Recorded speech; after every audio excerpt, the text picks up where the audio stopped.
Good afternoon again, everybody. We'll get started in just 1 minute. We'll get started at 12:35. Welcome to this conversation about faith in action against domestic violence. We'll get started in just 1 minute.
Little Duke Ellington for us this afternoon on this cool and rainy Friday in March.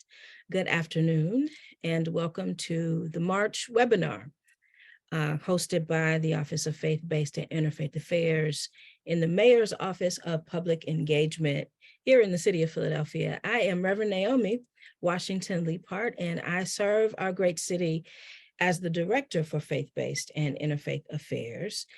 And as many of you know who are watching either online on Facebook Live or YouTube, or joining us right here in the Zoom, we have hosted these conversations every month since the beginning of the pandemic on topics of importance and concern for our houses of worship throughout the city. And today's conversation is going to be about how faith communities can intervene in domestic violence, family violence. And so I'll introduce our conversation partners in just a minute.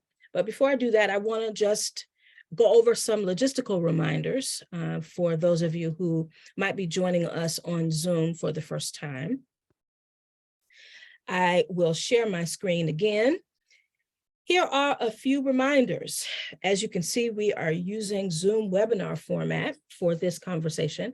That means that participants can be present and communicate with us through the chat feature and through the Q&A feature, but you can't be audibly heard. So everybody is going to remain muted throughout the webinar, but again, we want you to engage and interact with us. So you can use the chat and Q&A features to do that.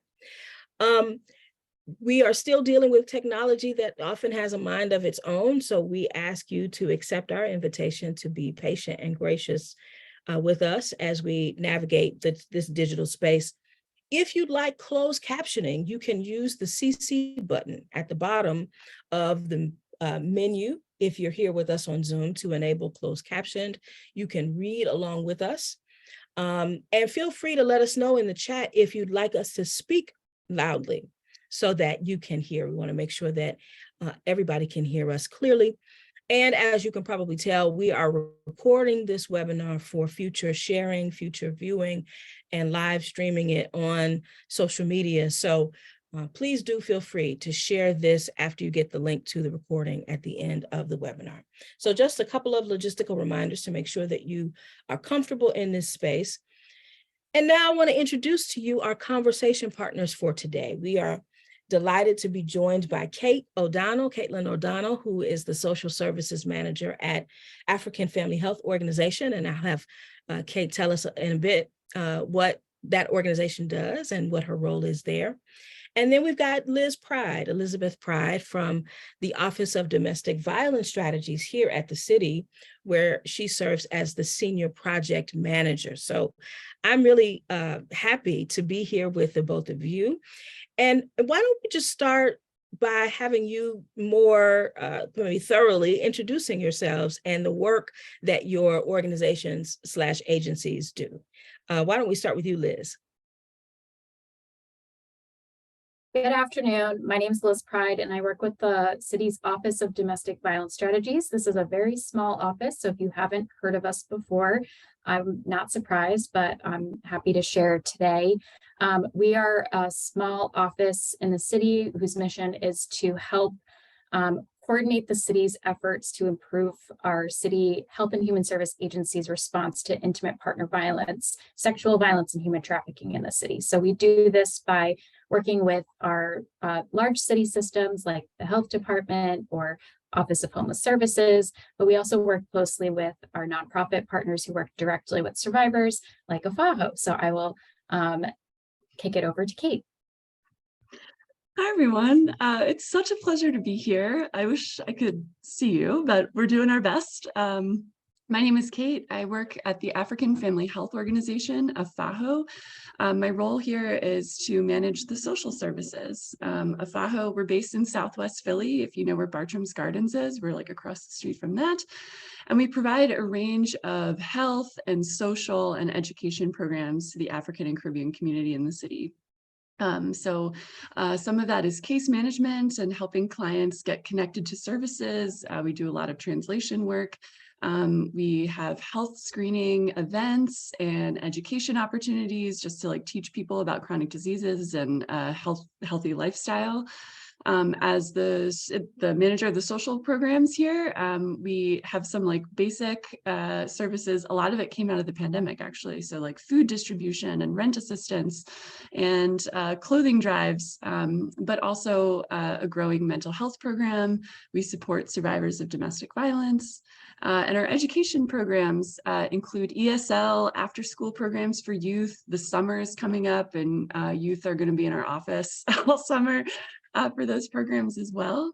And it is worth mentioning, you know, our conversation here is going to be about supporting survivors of domestic violence, and we'll be sharing some information about an event that you all are invited to attend later in the meeting today here. But this is like, I'll be sharing my email in the chat. So if you are ever working with an immigrant or a family from Africa or from the Caribbean, AFAHO is here to help. And if we can't help, we can help refer to another agency or a medical system that can. So we are kind of a one-stop shop for that community.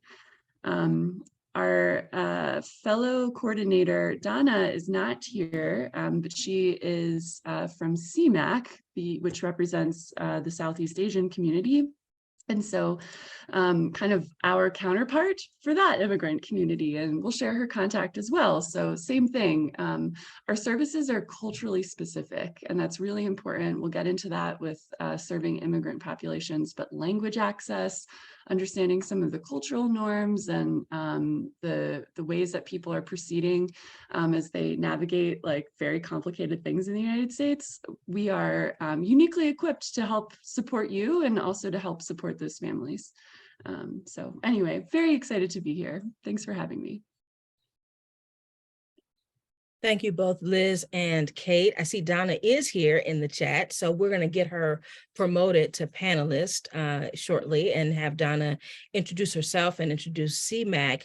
But while we're doing that, let me just say a bit about the catalyst for this conversation. As you know, we have been for 2.5, almost 3 years now, having these monthly conversations.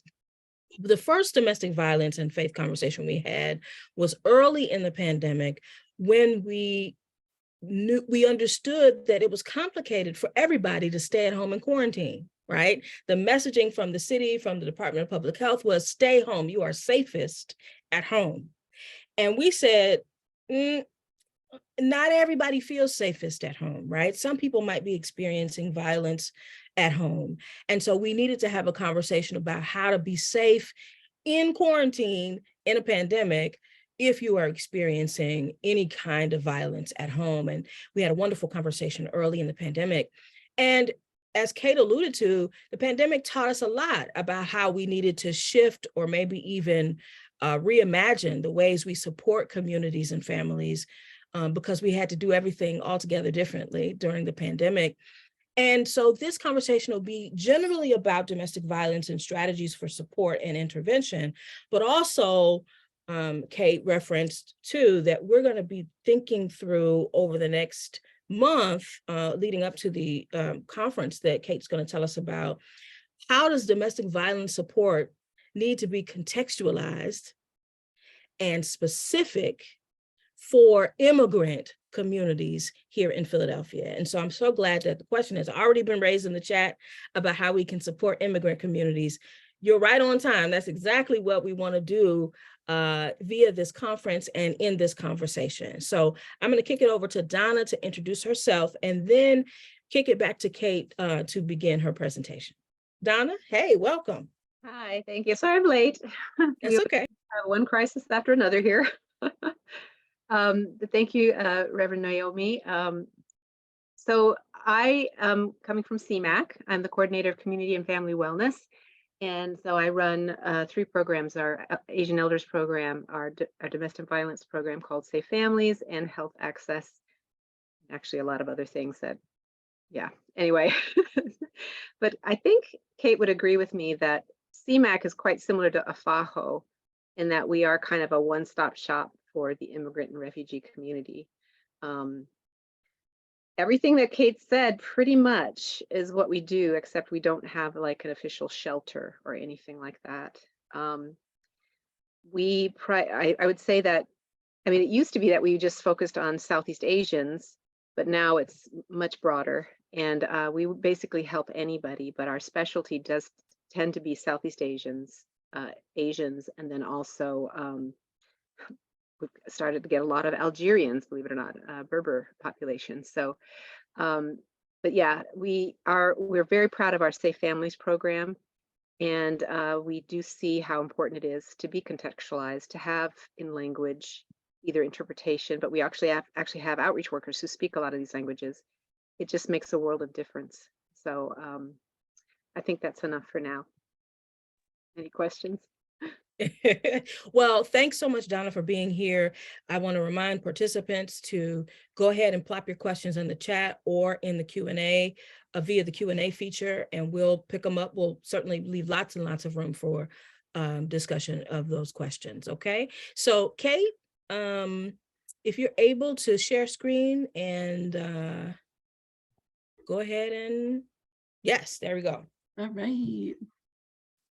I'm just gonna make this nice and big. Oh, well, we've got animation. That's nice. Okay. We have already introduced ourselves. Our emails are there, but we'll make sure that we share those either in the chat or in a follow-up email, or I think you're going to get a copy of this PowerPoint. So many ways to be in touch. Again, if you have a client that you or someone in your community that just needs support, as Donna said, it's the same for AFAHO. We're kind of the one-stop shop. So this is just useful to know us, even outside the context of domestic violence. We can help in a lot of different ways. So we are here. The high level view for the next like 20 minutes or so is really you'll have some opportunity to reflect on your own experiences and ask questions. There's going to be some open discussion after this. So, you know, your thoughts and reflections are enormously valuable. And something that I'm like so excited about and just being here and being part of this group is like the peer learning and being able to share your experiences. Domestic violence is a really heavy, complicated, unpleasant topic, and it's so difficult to know what to do, even for professionals and experts or people who are in this work all the time. And so learning from each other and being honest about our questions and also like things that we've tried and things that have worked and things that haven't, this is like a great space to do that. We'll be sharing some resources and supports for you, for families that are experiencing DV. Some of these resources have like really helpful talking points for you and like a light script, as well as just like things to consider. Again, it's a really complicated issue and every family is unique, every situation is unique. And so if you're ever like, where do I begin? We will be able to point you to some resources that will help answer that question. We'll be focusing a little bit on immigrant communities and some special considerations. Again, domestic violence is complicated, and then adding the layer of being born somewhere else is extremely complicated. I'm not sure if this is true for CMAQ, but for AFAHO, more than half of our clients are undocumented, meaning that they do not have legal status, they are fearful of deportation, they're not getting public benefits, their situation is a little different. And so there are some just extra things we need to think through, and some avenues of response that are not necessarily available to them or desirable to them, that for someone else who is like an American citizen or here legally. And then finally, we'll talk about action points and some next steps. Worth mentioning, it's a 20-minute presentation, so we're not going to cover everything. And that's why, you have our contact information, and there's a lot of resources out of the Office of Domestic Violence Strategies. And then also the summit that I'll be talking about at the end of this presentation will be another great place to like get more information and dig in. So one of the first questions that folks will ask is like, how do I know if domestic violence is happening? And so if I can open this up in the chat, if you have an idea of like a sign or something that you might observe or know about someone that could be an indicator that there's like some form of abuse happening in their relationship, what would those signs be? I'll give us like 15, 20 seconds. Isolation, yes. What else? Just type them in. A change in their mood, yes. They used to be outgoing and social, and now they're a little more withdrawn. Anything else? Physical observations of abuse, yes. Changes in eating and sleeping, yeah. Excuses about why they can't keep appointments, anxious behaviors. You are all just doing the next slide for me. This is incredible. Yes. Hesitant communication. Yeah, if you're asking them questions and they're a little evasive, good. Yeah, if you would like to add others, validation for others' behaviors, like explaining and making excuses for someone, totally. Okay, I'm going to go to the next slide. It seems like we have a pretty, we have some good ideas already, and you'll see many of those are on the slide. I think in like TV and movies, we see a lot of like black eyes and bruises around the neck, and that's absolutely valid. That certainly is one of the signs of domestic violence, because that kind of physical abuse absolutely happens. But there are also some other like less obvious signs that you might only notice if you have known someone for a while, or if you probe a little bit and ask some questions. So I kind of categorize these into physical signs, which we already talked about. Also some social cues. So that would be like if their behavior and socialization or their social life begins to change. Maybe they seem withdrawn. They are thinking about something else. They are distracted. Someone mentioned isolation earlier, which is that they don't have a lot of friendships, or they're not participating in the community.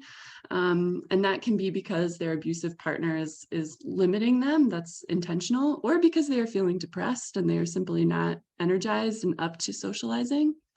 If they are evasive, if they are making excuses for their partner or not answering questions fully, dropping out of activities.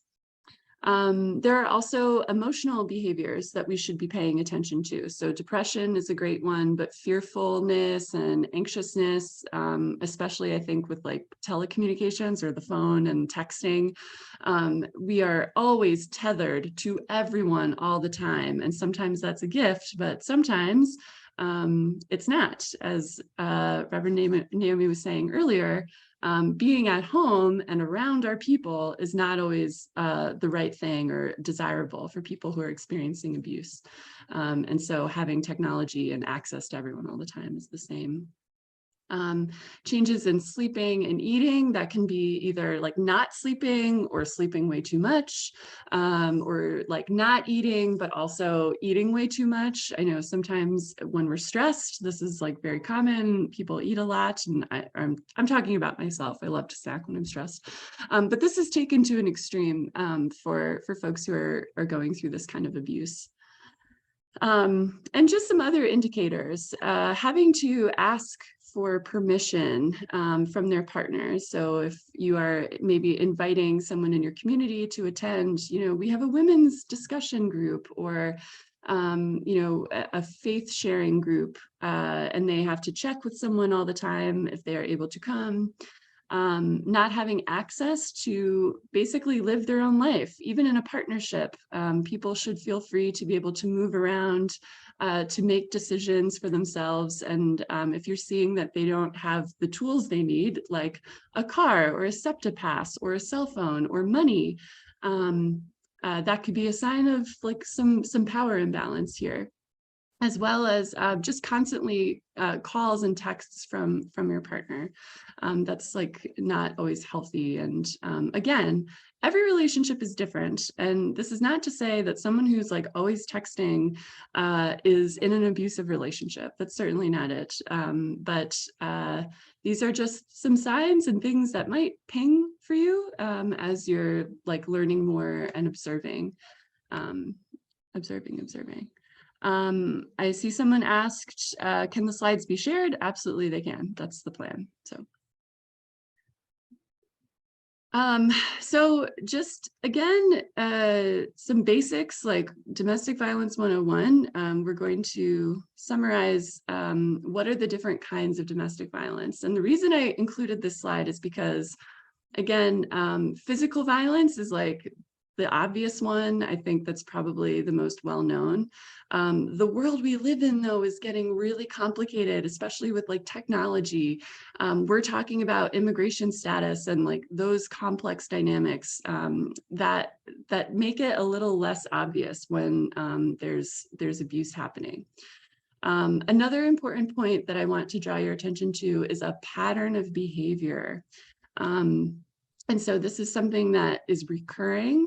Abuse can be cyclical, meaning that often after a big explosive incident, the abuser will be apologetic and kind of try to woo back their partner and say, it's over, or like, I won't do that again. I'm really sorry. And so it's not like constant all the time necessarily, although that can be true, but it happens in waves also.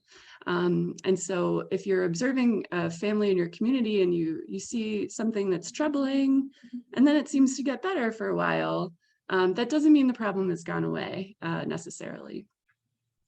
And so these different categories of domestic violence just can be helpful for expanding our understanding of what domestic violence is. Again, it's not just being pushed into a wall or having a split lip. It can be more subtle than that, and just more subtle and nuanced. And also harder to observe. So emotional and verbal abuse is giving a number of examples here about jealousy, making sure that the abused partner is isolated, and so they're unable to get resources or to talk about their problem with other people. Obviously, insulting and hurtful language, language that makes a person feel afraid for their safety or threats. These are all abusive. Sexual abuse, of course, there are many examples here. Financial abuse is preventing access really to making decisions and financial information. So again, maintaining power and control. And we know that money in many cases can give us freedom and access to leave the partner, to visit friends, to get materials, and to assert independence. Partners that are abusive will often establish these relationships of power, and where the victim is completely dependent on the abusive partner for housing. We see this a lot with my context here is in the immigrant community that we work with at AFAHO. Completely dependent on the abuser for housing, to cover costs of living, for employment, these kinds of things. Digital abuse, of course, involving social media, violating privacy, if an abuser always wants access to your phone or to see your text messages. Stalking is really just having an unwanted presence in a victim's life in any way. Sometimes that's physical and following someone, leaving gifts and just reminders that like, I'm here, as well as in like the more abstract way, just spreading rumors and like being present in the survivor's life in that social kind of vague way. And then finally, with legal and immigration, domestic violence is about withholding and kind of incentivizing legal status. This is like such an issue for undocumented people. The pathway to documentation can involve like marriage here or working papers, and using that as leverage to hold someone hostage essentially and stuck in a relationship that has a lot of power implied in it. I think it's worth saying that folks who are undocumented are often in really dire straits, and that desperation contributes to this like enormous power imbalance. We see it a lot at AFAHO, and I would imagine at CMAC too. So this next slide comes from a resource guide that I'll show you in a minute, provided our technology will navigate that when we get there. But these are some extra considerations for immigrant survivors. So remember, like domestic violence is about asserting control and power over your partner. And your partner their power is even more diminished by having a tenuous or uncertain immigration status. And there's all of these other factors that deepen that uncertainty and that lack of power. So language barriers, if you are not able to communicate in English in the United States, that really like limits what information you're able to access and research about resources, calling for help. And, you know, we put flyers around the city about like, here's the domestic violence hotline, and here's all of these agencies that can provide services for you. But if you can't read the flyer, or if you can't communicate with someone when you call on those services, that really limits your ability to manage your own situation. Deportation is a big one, again, with the undocumented community. Being far from home and all of your loved ones. Now, many times, like the robust immigrant communities here have a lot of assets and are really beautiful and strengthening in a lot of ways. But sometimes those like very insular communities make it hard to be honest and open about a situation that's happening at home. There's another point on here about shame and stigma, as well as, but sometimes those communities that you're a part of are not necessarily where your closest family and friends are. So we see these global communities where maybe I'm based here in the United States, but my parents are still back home, wherever that is. And I have a sibling who migrated to Europe or Canada or somewhere else. And so that kind of diaspora makes it really hard to consolidate support and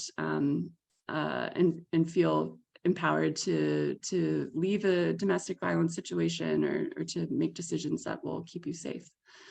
So it's just additional things to think about.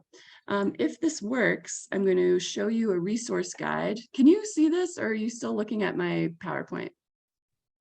I still see the PowerPoint. You're still We still seeing see the PowerPoint. I did link the resource guide in the chat. Oh, great. Okay, so the resource guide is linked. Thank you. And it's great. It's very bite-sized. It's like, meaning that it's easy to read. You're not going to get like paragraphs and paragraphs or like a dissertation, anything. It's very user-friendly. And so if you are seeing a situation and you're just like, you need to check in, or like, where do I begin? Those are some extra things to think about. And also the resource or the contact information for FAHO and CMAC are on there. So that is in the chat. So the natural question here is like, domestic violence is horrible, and I need to figure out how to respond. And if you're feeling a little overwhelmed, or if you're feeling like uncertain, that is very normal, and that's healthy, because that means that you're understanding how complicated the situation is. And it also means that you really care. That's what that feeling means. And you're on the right track. That's a great first step. There are a couple of things to be aware of, or recommendations that I will make here. One is to have information about domestic violence and resources publicly and safely available. And so a common practice is to have flyers put on the inside doors of bathroom stalls in like public spaces, so that when people are by themselves, they can take their time and get the phone number, or read and get what they need, because that's generally a time when you're like by yourself or like away from your partner. If you want posters or flyers and materials, we got you covered. So Liz, who is here, her email is listed on the slide. Obviously, FAHO and CMAC are here as well. We are also really good about translated materials. Again, I think because we're immigrant serving organizations, we're hypersensitive to the need for communication and being able to keep things in all of the languages. So please reach out to us if you are interested in some materials. Other things to think about, just again, there's like not a roadmap here for how to engage with the family that's experiencing domestic violence, but just some things to throw in the salad bowl, so to say. When you're having a conversation with a survivor or even an abuser, sometimes that is appropriate, you want to be really conscious of who else is around. A survivor is not going to tell you about their abuse with their abuser present. We are also, families are interconnected units, and children are extremely impacted by domestic violence. And so having that conversation outside of earshot of children in the family is really important. Confidentiality is really important. And while you do need to report life-threatening issues, when you are asking someone to confide in you about these like super personal family issues, that needs to be part of your discussion. You're not pushing them to make decisions. Really, a great approach is simply just to provide options. And have you considered this? And think about this option. And I know someone who can help in this way. Would that be of interest to you? It takes survivors a long time to leave their abusers sometimes, if that comes to it. And from the outside, it can seem like, why is it taking so long? The situation is terrible for you. But there's a lot that goes into making a decision. It takes enormous strength to leave an abusive situation. There are practical concerns like, where am I going to go after I leave, and what will happen to my children, and how will I pay for our livelihood? There's a lot that goes into making that decision. And it's important to be patient and supportive as they weigh all of their options, whatever those options are. I think connected to that is our next point about avoiding the assumption that you know what is best for the survivor. They know their situation best, and we are all the experts in our own lives, and honoring that is a really good starting point in these conversations. And finally, being mindful of assumptions and bias. I run into this all the time. I am not African or Caribbean, obviously, and I work in an extremely diverse and multicultural setting with extremely diverse clients. And that means we have to like put our bias on the back burner and understand that our respective cultures, I know we're a diverse group here too, don't necessarily translate to the person that we're working with, and we need to do our best to see things through their eyes. Easier said than done, of course. The last thing I'll put here is this, which is linked, and I'm assuming it's going to be in the chat in a second, is that you're not alone. There are so many organizations and resources in Philadelphia for serving immigrant survivors and also domestic violence survivors and immigrants. But the link there is to a list of resources and organizations that can provide all kinds of different support for survivors. So whether that's legal support or just like social assistance, we have you covered, and that website is a great place to start. The domestic violence hotline is also a great place. That's a phone number that is listed on that webpage as well. That hotline is great for people who are experiencing domestic violence and want to talk to somebody because they need help. But it's also a resource for community leaders and for people who are in proximity to people experiencing domestic violence. You can talk through options and like, how can I best support them? And like, what resources would be the best thing to connect them to? So you're not alone. You're not alone. It's a really heavy, like I said, it's a heavy and complicated issue. And there are people whose entire professions are dedicated to working on these kinds of cases, and we're here to help. I'm gonna stop there. I see a lot of resources dropped in the chat. And I've been dropping them into a slide that we'll kind of go over at the end, trying to put the resources all in one place. This has been extraordinary, and I want to get even more specific and talk about this contextualization piece. I know that, you know, somebody said in the chat, for some communities and some families with a certain cultural heritage, this is even more nuanced, and intervention and support is even more fraught. Can we talk about some of those sort of norms, cultural things that have been made normative in certain communities, in certain cultures? And this isn't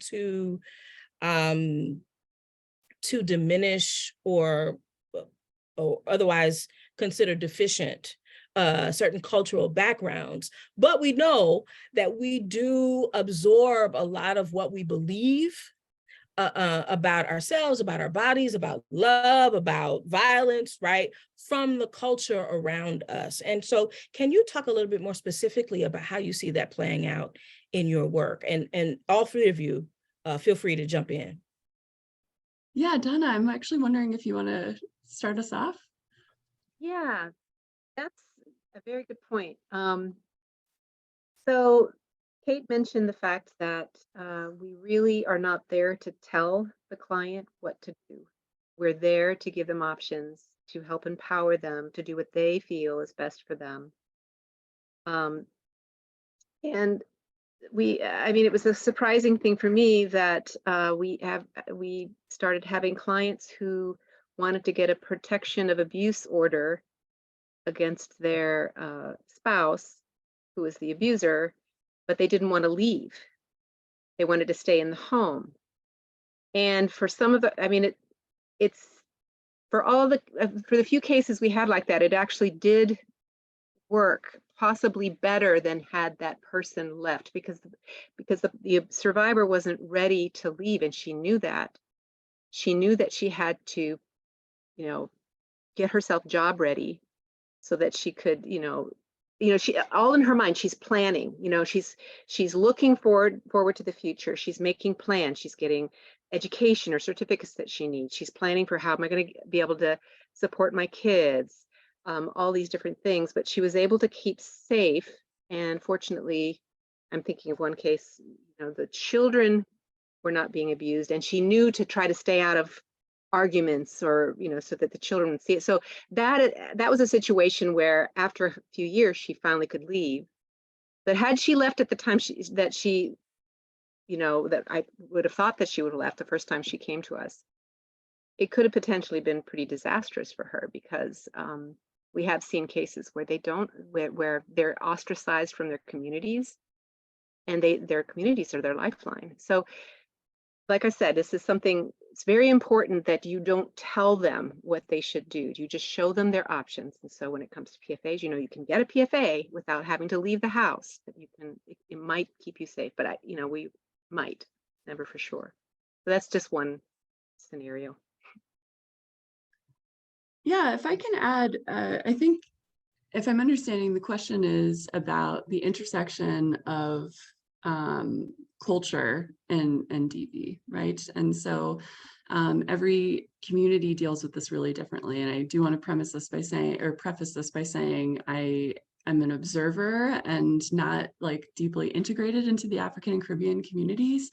But what I observe are a few things. One is that religion and faith are very, very important to decision-making about family life. And that's actually one of the reasons why we're here, because we know that you all are so important to our community members. And later, we're going to talk about the conference that we're putting together, and we're focusing on faith leaders because you all carry so much authority to the communities that we serve, to the immigrant communities that we serve. And so that is often, it can go either way. Sometimes you can use religious texts to justify staying in an abusive relationship and maintaining the family at all costs. But then also you can use a religious text to justify preserving your sacred self and uplifting and safety and for your family and for your children. So it really depends on what kind of, there are so many different interpretations even of the same faith. And so we work with some imams who are more conservative around this, and then others who are more liberal, and same with pastors. So that's always a consideration with culture. I think something else that is special about the immigrant community, and I talked about that any immigrant community in the United States, is the importance of the team and of communal life. I think they rely on each other for survival. And, we see a lot of like crowdsourced funding when a family is going through a hard time. Everybody contributes when there's a funeral. Communal celebrations and time spent together, I think is again, like such a bounty and a wealth of strength and resilience. But sometimes all that togetherness creates pressure, and it creates secrecy and fearfulness about disclosing when things are not going well. There can be a lot of judgment and stigma for having problems like that. And because everyone's so close-knit, the rumor mill is a real thing. At AFAHO, we're developing a mental health program and trying to find out from community members, would you talk to a counselor? Would you talk to a therapist if that opportunity was made available to you? And most of the time the answer is no, because I don't trust them, and my problems are my problems, and I don't air out my dirty laundry. And I think that's kind of related to the problem of domestic violence. And that's not to say that you all are therapists and counselors, but in a way, you're confidants, or you can be. And so that might make people a little wary to reach out for help, or, admit that something is wrong. The last thing I'll say about this intersection of culture and DV is that there is a lot of reluctance we've observed to get outside assistance from Americans love the legal system, and we love, what's the word I'm looking for? my point is that our clients are really reluctant to prosecute or press charges or get the police involved or go to the court system, even though those options are available for them. And they are just very wary of those authorities and those powers, because traditionally those powers are like pretty hostile to the immigrant community, right? They haven't been treated well. So they're not going to turn to the police in their hour of need, or the legal system, which is also so inaccessible and overwhelming for a lot of reasons. So that's what I will add to that. When you mentioned the legal issues, I know that for some of our community members, especially those who are from very traditional communities, they have this fear of their children having a parent who's got a police record. So, you know, we've had cases where they will stay just so that that parent never gets that police record, so that, because it brings shame on the children. So I thought that was very interesting. One example. This is a That's good a great segue question. in. Yeah, I mean, well, Sorry. this is a good segue into the question that we had sort of prepared to talk about as it relates to certain kinds of religious beliefs that can help or hinder intervention and support for domestic violence strategies. Kate, you have already mentioned a couple of ways that faith communities can unhelpfully intervene by either invoking sacred text to keep the person trapped in a violent or unsafe situation. I'm thinking too about generally how we make sense of violence in faith communities, whether or not we think that violence is ever morally justified. I know that I heard messaging around the notion that a partner or spouse has a divine mandate, a sacred mandate, to be obedient to the household or loyal to the household. And that divine mandate supersedes any other sacred mandate to keep yourself safe, to protect your body, right? To, you know, tell other people about the business of the household, to air dirty laundry about the household, right? And so I think thinking about in our faith communities, how might we be unwittingly communicating messages? How might our members be internalizing messages around the sacred justification for violence? And we don't even know that we don't even know what we're saying. We haven't interrogated that, right? I'm also thinking about kind of authority, notions of authority that are passed down through religious communities, that often the man in a house is the head of the house and the most authoritative person in the house. And so if the man in the house is also the abuser, again, that gets sort of ignored, dismissed, denied, because that person is seen as the supreme leader and authority in the household, right? So what other kinds of, I'm wondering if even if people in the chat can chime in, what are some of the other religious messaging that you've encountered that help to keep people frozen or trapped in potentially harmful and unsafe situations? Let's linger there for a moment. Any religious messaging that you've heard? I hear a lot where a survivor will say that their faith leader told them, like soon after a situation of abuse, oh, you must forgive. And so they'll go back off into a very, very, very dangerous situation because they were told they need to just forgive. And it's, very simplistic. That's just one incident.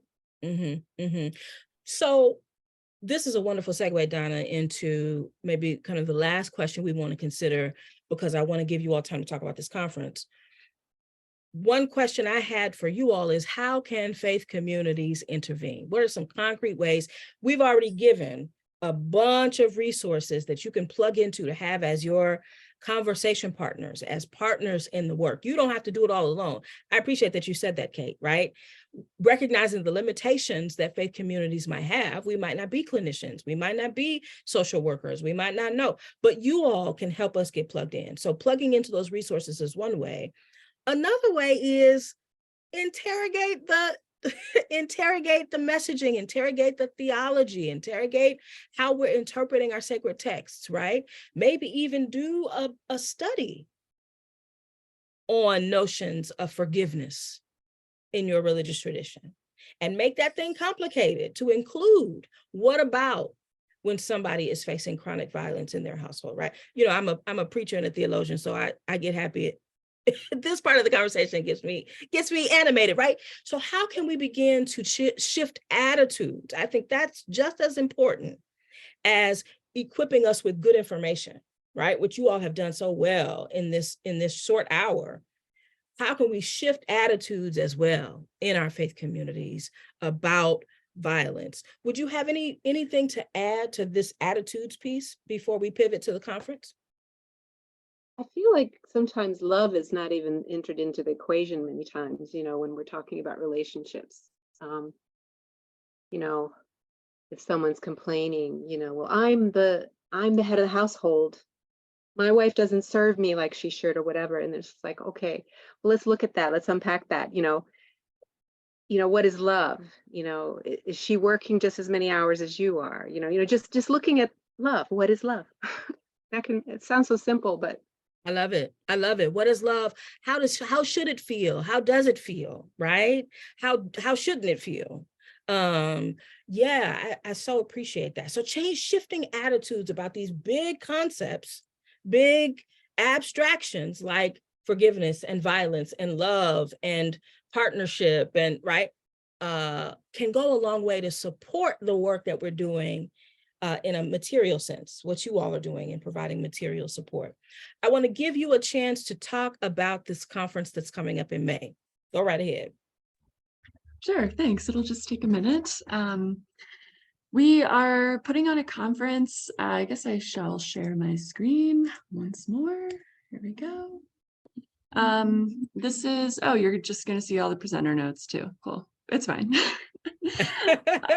We I think are, if you click yeah. the monitor image at the bottom next to it, then it will switch it for you.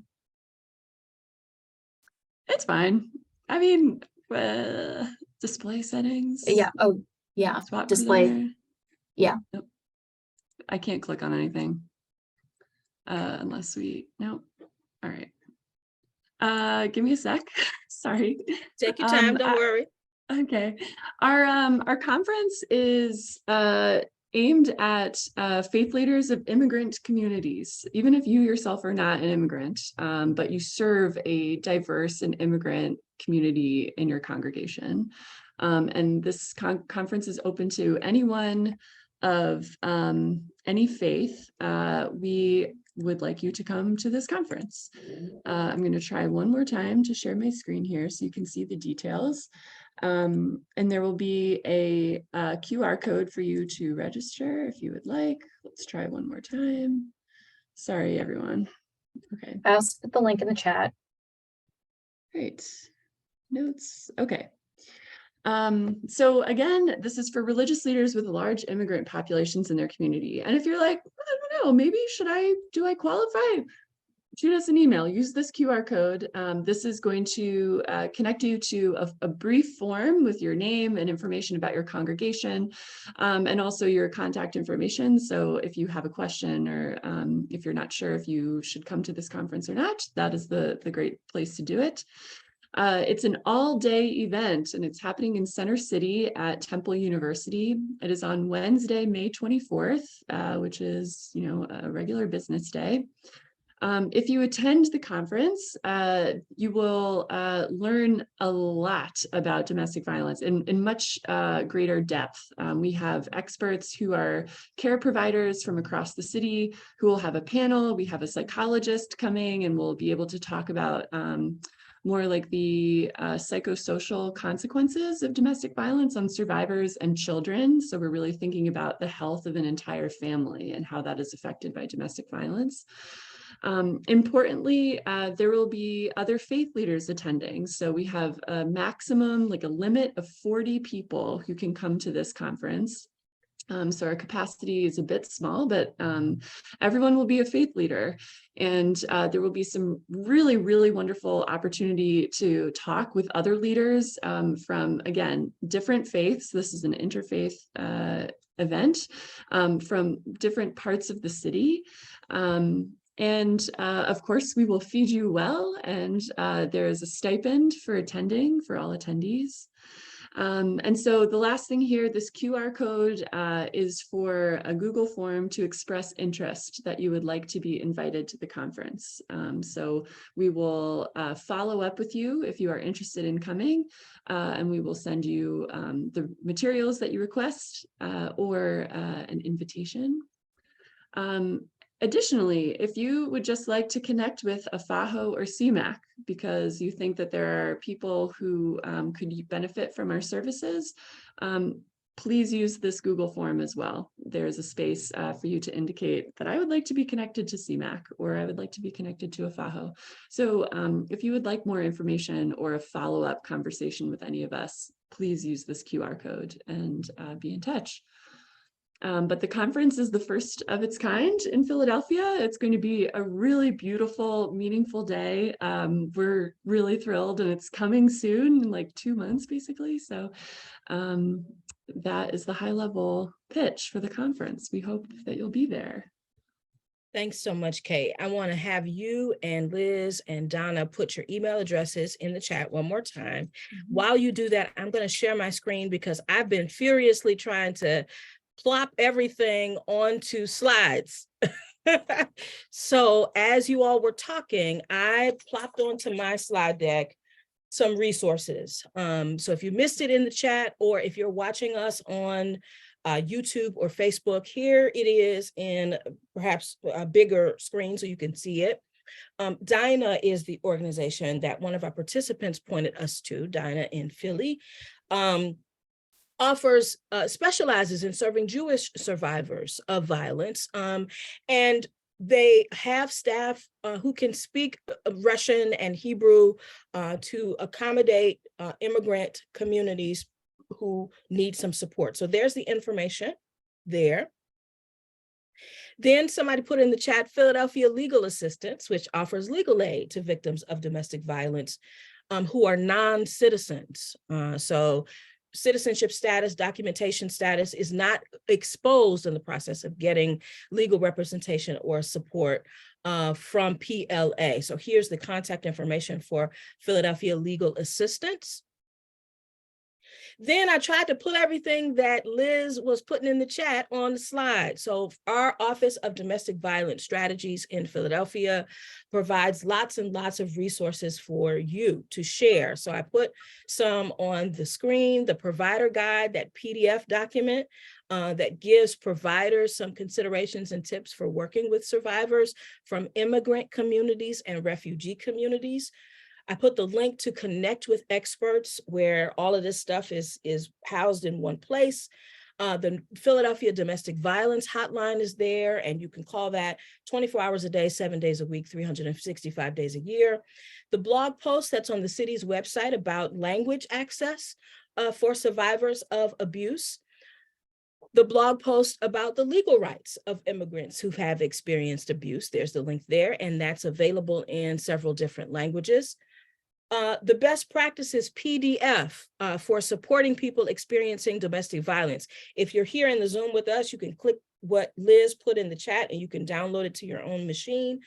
I converted it also to a short link so that you can also get it there. It's bit.ly/DV best practices. And there is a guide for immigrant victims of crime. We talked about the cultural barriers or hesitations around, or vulnerabilities around engaging law enforcement. So there are 3 separate documents in that link that are available in many different languages. And then I screenshot the slide that Kate shared about the Immigrant Faith Leaders Summit on domestic violence. And so there it is in May, at the end of May. There's the link to the Google form where you can request an invitation.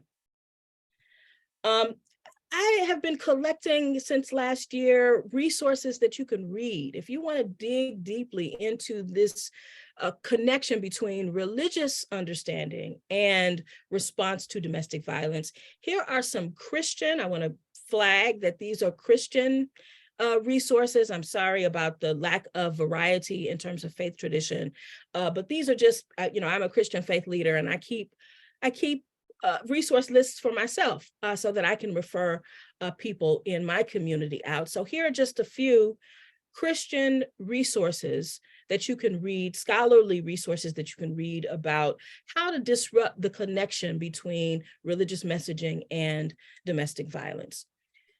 Now, I want to just share, I got 30 seconds. I know I'm over time. Thank you for sharing, for staying with us. I want to share some general announcements from the Office of Faith-Based and Interfaith Affairs. First, want to say Ramadan Mubarak to those in our city who are currently observing Ramadan. May this time be generous, this time of fasting, this time of celebration, this time of connection be generous for you and meaningful for you. Want you to register for the upcoming Faith and Spiritual Affairs Conference. This is something that the Department of Behavioral Health and Intellectual Disability Services hosts every single year. The last couple of years, it's been virtual. Now they're coming back in person, April 28th, that's a Friday. They'll be at the DoubleTree right there at Broad, and I think it's Locust, from 9 a.m. to 4 p.m. There's the information about how to register. The Network of Neighbors is doing a training in psychological first aid. So you might have heard of mental health first aid, right? This is psychological first aid to help people manage psychological trauma and wounds. This is going to be a 3-day training, April 25th through the 27th in person. So if you'd like to participate, there's the information and the flyer for you to review. All right, so that's all I got to share in terms of resources. Again, this PowerPoint, my PowerPoint and Kate's PowerPoint, I'm going to make available to everybody who registered. Please feel free to share. Shirley reminded me too, yes, blessed Lenten season to all of the Christian folk in Philadelphia who are currently observing that season. We got Passover coming up soon. It's just a high holy time for many, many, many, many Philadelphians. And so please observe safely and joyously. And we'll see you next month. Thank you so much, Kate and Liz and Donna, for this wonderful conversation.